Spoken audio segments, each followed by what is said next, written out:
Luto tayo ng chicken noodle soup, noodles, bok choy, carrot, marinated chicken, red onion, garlic, and onion leeks. Tara, lutuan na.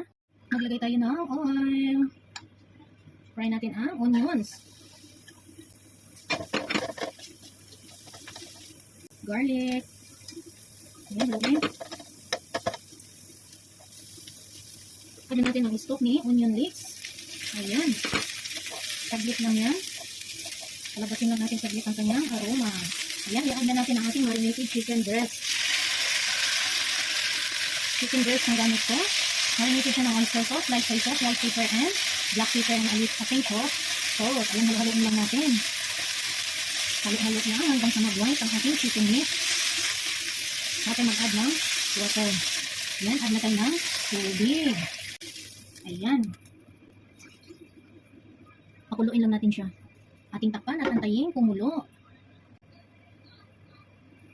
Ayan, kumukulo na, ilalagay na natin si carrots. Hayaan natin siyang maluto, saka natin i-add si noodles. Wait natin. Ayan, kumulo na, i-add naman natin ang ating noodles. Ayan. Hayaan natin siyang kumulo din. Wait na naman natin. Ayan, kumulo na. Haluin lang natin siya. Add natin ng 1 chicken cubes. Takpan ulit. Ayan, ready nang i-add si bok choy. Add na natin ang ating bok choy. Takpan natin ulit hanggang sa maluto si bok choy. Wait natin. Ayan na, add naman natin si onion leeks. Tomatoes. Charan. Ayan, luto na.